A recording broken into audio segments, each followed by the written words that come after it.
Hey everyone, this is Yatin Valicha, an engineer turned candle maker and owner of my new baby venture, Yours Beloved.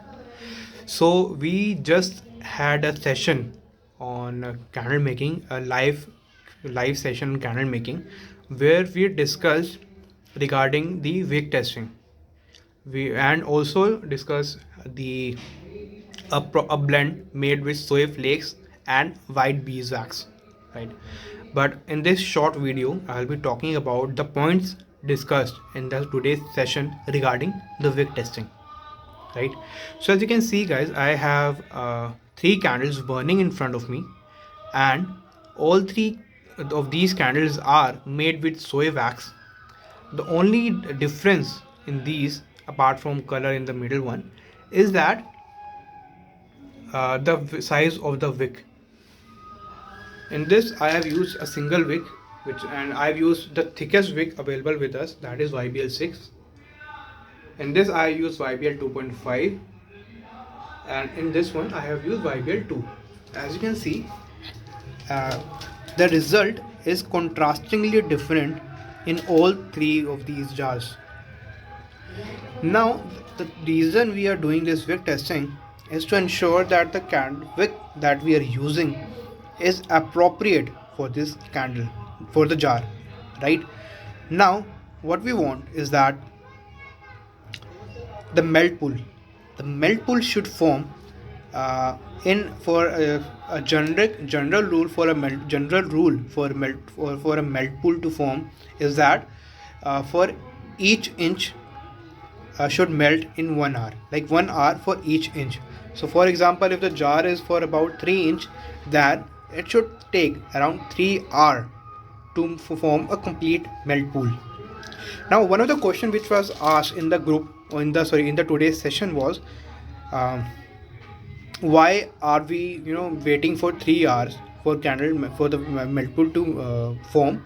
Because also the sooner the faster the melt pool forms, faster the customer are going to experience the fragrance. Like if the melt pool is completely forming in half an hour, the fragrance is also going to come in half an hour instead of obviously 1 hour in case of this particular timeline that we are following.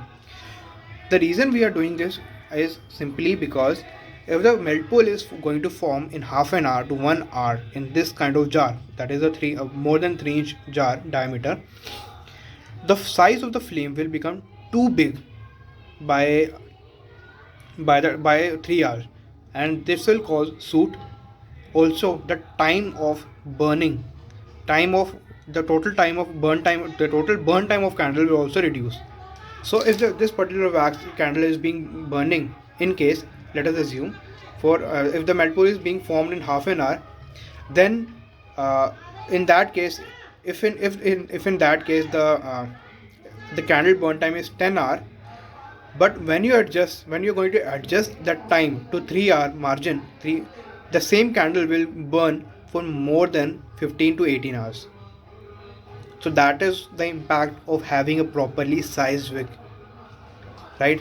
So yeah, as you can see, these three candles have been burning for more than 3 hours. And now if you can observe here, the YBL6 is turning a lot. Even though flame is very high, that is one reason to reject this particular wick in this candle. But at the same time, as you can see, the melt pool is quite deep, and yet it has not reached the side, and it is tunneling by a lot, right? So obviously, by this is fail. This is called tunneling, right?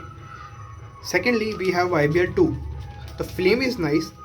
The flame is nice and controlled. As you can see, there is no soot, and but there is still a lot of wax left on the right hand side of the jar. So left hand side of the jar, and right now, as you can see, it is since the melt pool is not forming completely in 3 hours, this is also rejected. Here we have YBL 2.5, and as you can see, melt pool is quite better in this case. There is only slight wax, small amount of wax left on the right, which I am assuming should melt in next half an hour or 1 hour.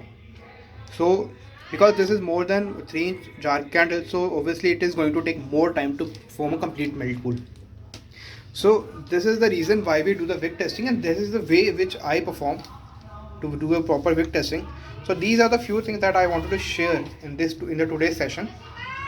That one, the time to form a complete melt pool, how to do the wick testing, and what things to observe. Like one of the things that I observe, as you can already see, is soot and the size of the flame as well. This is another important factor to notice when you're doing the wick testing. As you can see, the flame size in this particular wick is very controlled. And one more thing which I was not able to share in the today's session was because the candle did not the candle did not reach that particular moment, is make sure that after 3 hours you trim the wick slightly.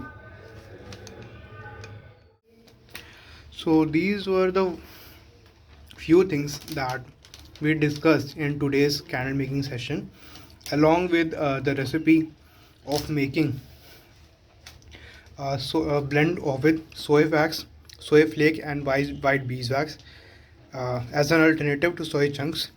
As you can see how beautiful this candle is looking. Ignore the holes; these are made by me because I need to fill the air pockets below the surface.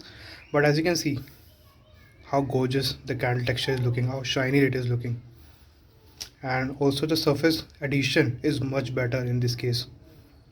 So I'll make another video to discuss the recipe for the soy flakes and beeswax which I shared in today's session. And so I hope you are finding these live session informative. And if you have any other concern regarding the session, or regarding the way the sessions are being conducted, or any other suggestion which can help me improve these classes, please do share those in comments. So this is Yatim Recha signing out. Bye.